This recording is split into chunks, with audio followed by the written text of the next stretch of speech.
Bharat Ratna doctor Bhimrao Ambedkar को कोटि कोटि नमन। ये कार्यक्रम डॉक्टर भीमराव अंबेडकर के जीवन पर आधारित है, जहां भारत की जनता के प्रति उनके योगदानों को पूरी सजगता से चित्रित और रेखांकित करने का प्रयास है। कार्यक्रम में दिखाई गई घटनाएं लब्ध प्रतिष्ठ पुस्तकों से ली गई हैं। इस कार्यक्रम के जरिए चैनल की ओर से एक विश्वसनीय, सजग और सकारात्मक प्रयास है कि डॉक्टर बाबा साहेब भीमराव अंबेडकर के जीवन की संघर्ष यात्रा एवं गौरव गाथा पूरे आदर के साथ घर घर पहुंचे और उनके योगदानों से सभी संपूर्णता में परिचित और आह्लादित हों।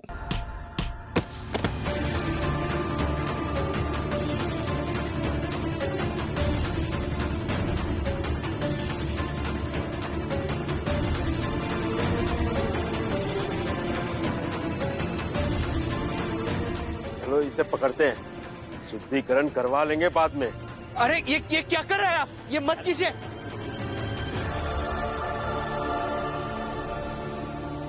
मन ही मनोरथ छाड़ी दे, तेरा किया न हो।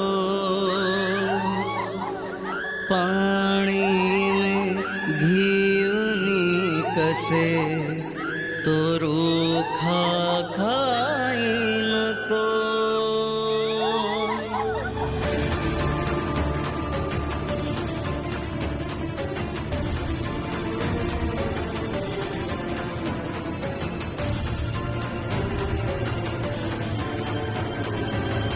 भीमराव, ये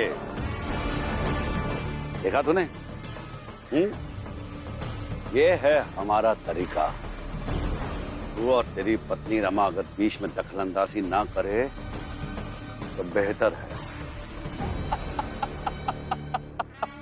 भीमराव, देखो देखो हमारा तरीका।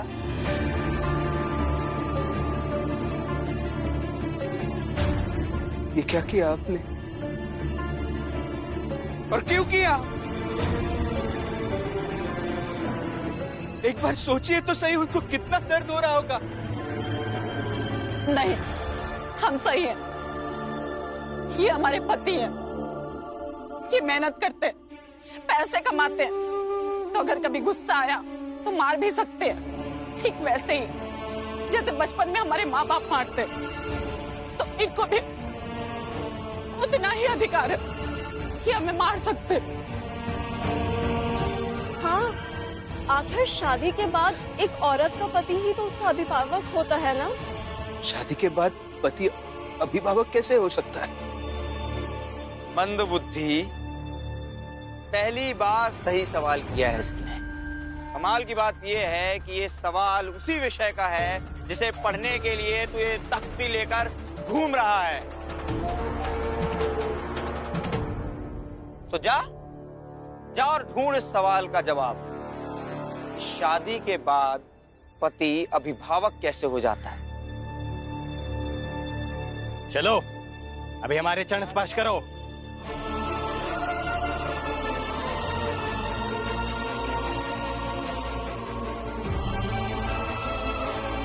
कल्याण वस्तु।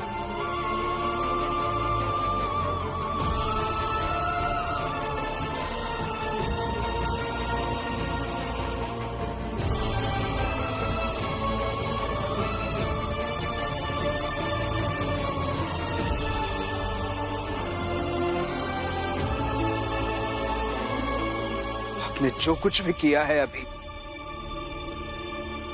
गलत किया है। एहसास होगा, एहसास होगा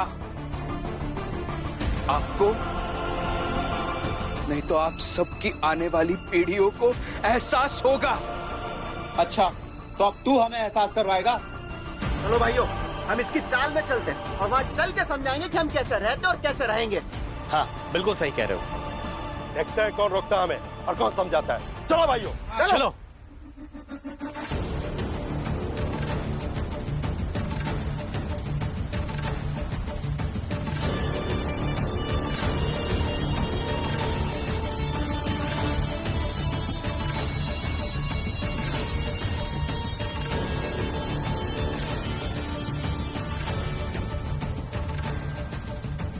जाके दिखाओ भीमराव।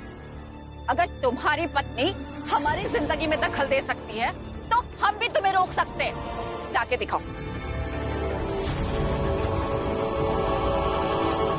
भीमराव, वहां चाल में तेरी बीवी, तेरा बाप, तेरे 2 भाई और तेरी भाभी और 1-2 लोग और तेरी बात क्या सुनते हैं, तेरा समर्थन क्या करते हैं कि तुझे ये भ्रम हो गया है कि सारी दुनिया तुझे सुनती है, तेरा समर्थन करती है।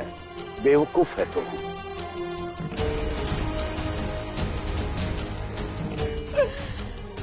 प्रचंड देव जी, देखिए ये लोग तो चले गए चौल, अब जो करना होगा करेंगे। फिर कमाल की बात ये होगी, ये भीमराव अब क्या करता है?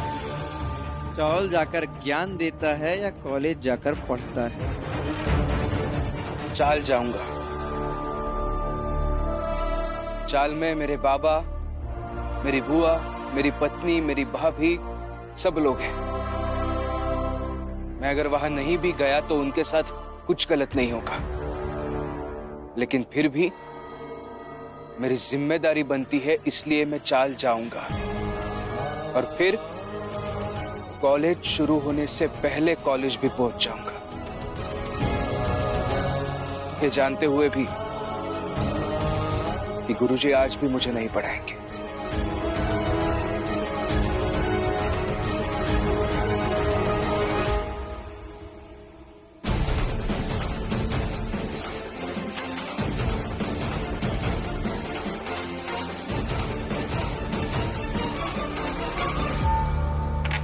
चलो बाहर। निकालो बाहर। सरला, सरला, सरला, बाहर निकलो, बाहर निकल। सरला, कहाँ छुपा के रखा है? बाहर निकल। निकालो उनसे बाहर। कहाँ छुपा के रखा है? सरला, बाहर निकल।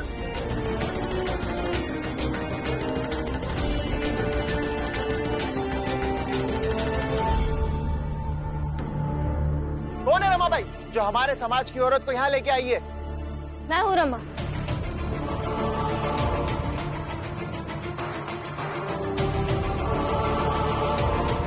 गलत जानकारी मत रखिए आप। मैं किसी को उठाकर यहाँ नहीं लेकर आई, बल्कि आपकी समाज की एक औरत लड़खड़ा रही थी तो मैंने उसका हाथ पकड़ के उसे सहारा दिया है बस। सहारा देते समय अपनी जात भूल गई? हाँ? देखिए, पीड़ित व्यक्ति की सिर्फ एक ही जात होती है, पीड़ित, और उसे सहारा देने के लिए किसी खास जाति का होना जरूरी नहीं, बल्कि अच्छी नीयत का होना जरूरी है। हम बस 10 तक गिनेंगे। या तो सरला को हमारे हवाले कर दो या फिर हम चाल को पूरी तरह से तहस-नहस कर देंगे।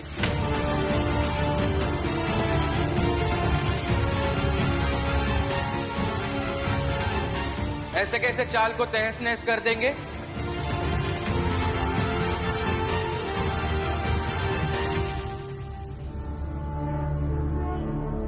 दस तक गिनती पूरी होने दो, फिर पता चल जाएगा।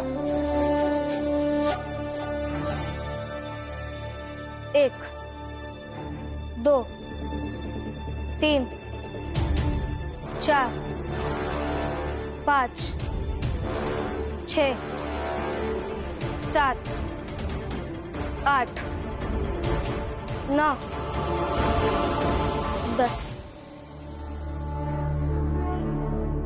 हो गई गिनती पूरी। अब बताइए क्या कर लेंगे आप? मैं बताता हूँ तुझे क्या कर लूंगा। मैं बताता हूँ तुझे।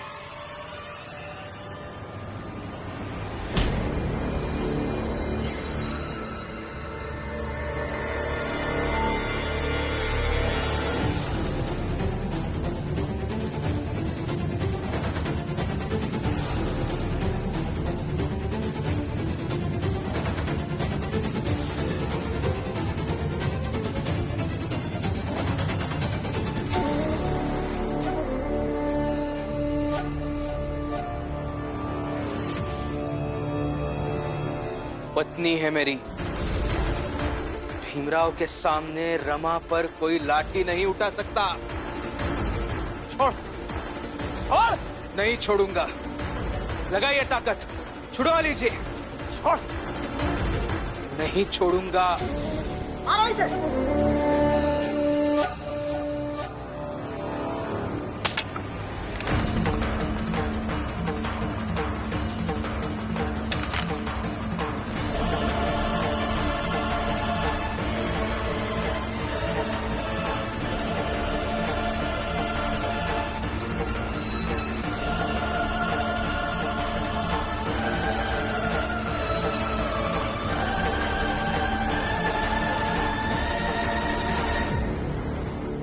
का रिटायर्ड सूबेदार हूं। अब इन हड्डियों में बहुत जान बाकी है। देखते कितना दम है, अब तो झुका के ही रहेंगे। इस भ्रम में मत रहिए। अगर हम सब लोग एक हो गए तो ना तो आप इस लाठी को झुका पाएंगे और ना ही हमारी जात को।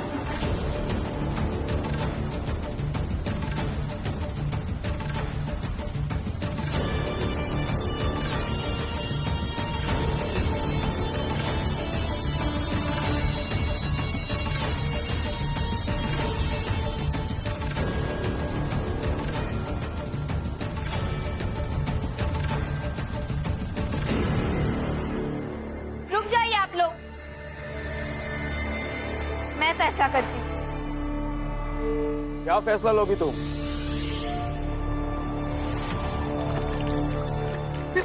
अरे ये क्या कर रही है आप?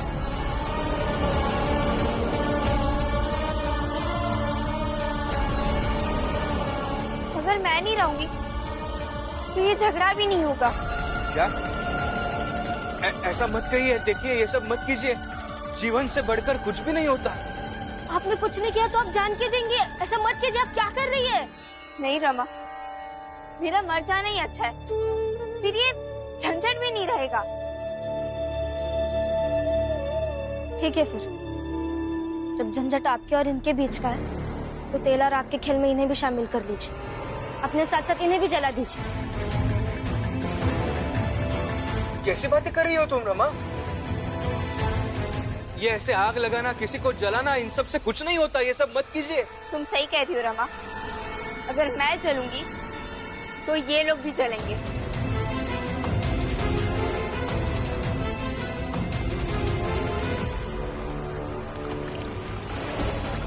ये क्या कर रही है आप?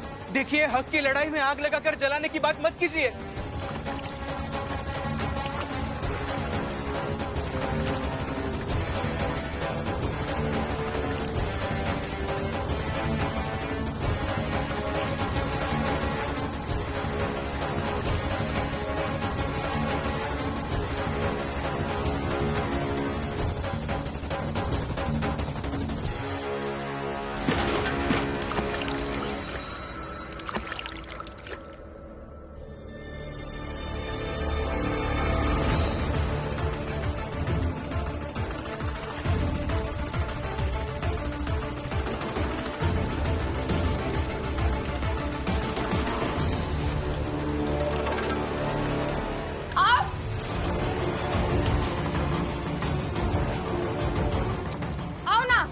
लेकर जाओ सब मुझे अपने साथ, लेकर जाओ।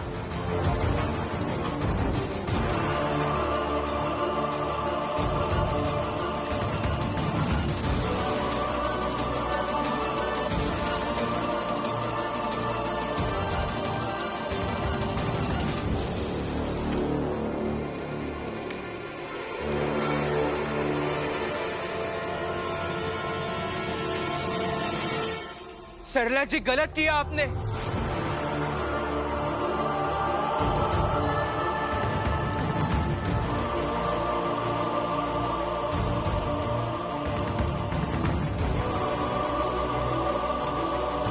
ये अभी आपने जो कुछ भी किया ना, बिल्कुल गलत किया।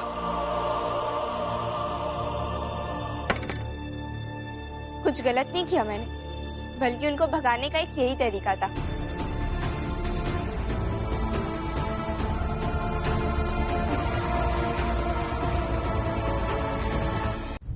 सरला जी जब तेल का डिब्बा लाई तभी मैं समझ गई थी कि ये क्या करने वाली है। भीम, अब समझ में आया? सरला ने ये सब जानबूझकर किया ताकि उसके सास ससुर यहाँ चाल में आके नौटंकी ना करें।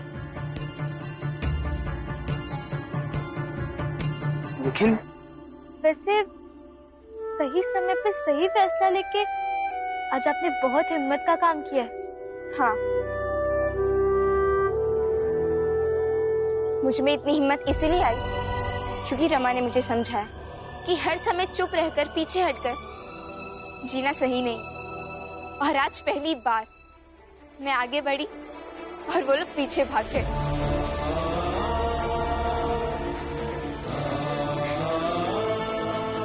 धन्यवाद रमा, मैं आज बहुत खुश हूँ, बहुत खुश।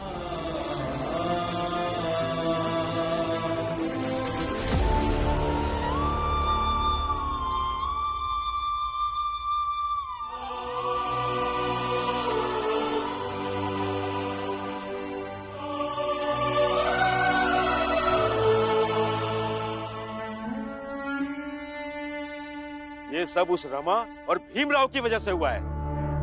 मैं उन दोनों को छोड़ूंगा नहीं। क्या हुआ? तुम लोग इतने परेशान क्यों हो? मैं पागल हो गई है मेरी बहू। हम सब के ऊपर तेल फेंककर आग लेकर दौड़ी हमारे पीछे। कह रही थी अगर मैं जलूंगी तो ये सब भी जलेंगे। और आप लोग ये सुनकर भाग आए? हाँ?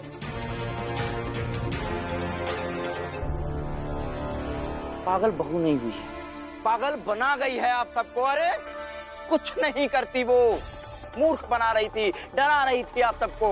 हम सब पे तेल डला है और आग लेके पीछे पड़ी थी और आप कह रहे हैं कुछ नहीं करती। भीमराव था ना वहाँ? हाँ, तो कुछ नहीं होता। बहुत अच्छे से जानता हूँ उस भीमराव को मैं। आपकी बहू को क्या, आप सबको भी कुछ नहीं होने देता वो।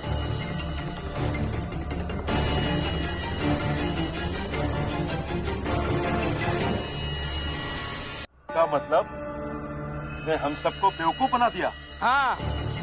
अरे मेरी बहू तो बहुत सीधी थी, ये तो भीम और रमा ने मिलकर उसे ऐसा बना दिया है। और इसलिए उसने आप लोगों को डरा कर वहां से भगा दिया और आप लोग डर कर वहां से भाग कर चले आए। कोई बात नहीं, एक काम करो, अब आप लोग उसे डरा कर घर वापस ले आओ। मतलब? ऐसा डर? मैं कुछ समझा नहीं। एक औरत का सबसे बड़ा डर यह होता है कि उसका पति कहीं उससे छिन न जाए। आप लोग एक काम करो, आप लोग उसके पास जाओ और कहो कि कल शाम तक अगर वो नहीं आई तो आप लोग अपने बेटे की दूसरी शादी करवा दोगे।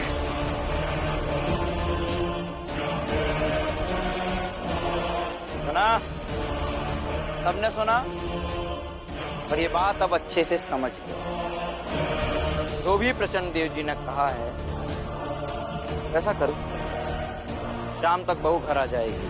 फिर तो बेटे की दूसरी शादी की खबर लेकर मैं खुद उसके पास जाऊंगी। शाबाश।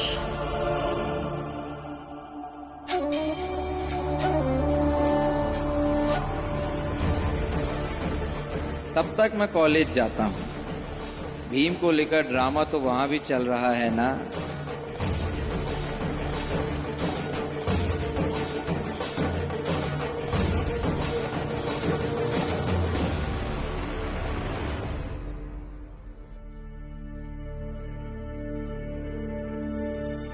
भीमराव,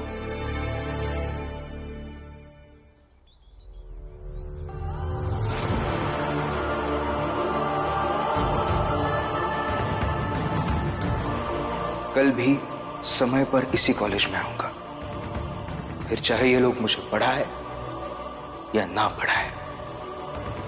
मैं सोच रहा था कि समाज में कर्तव्य और अधिकार का विभाजन बराबर बराबर होना चाहिए। संतुलन के लिए कर्तव्य और अधिकार पूरी तरह से परिभाषित हो और समाज का हर आदमी उसे समझे।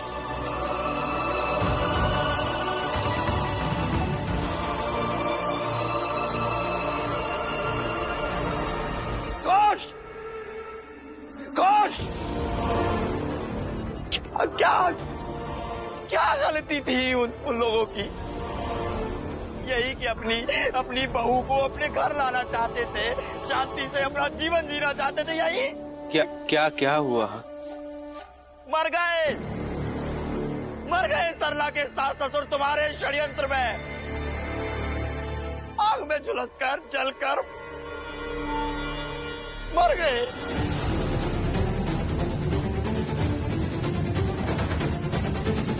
मर गए? नहीं, मारे गए हैं तुम्हारे द्वारा भीमराव।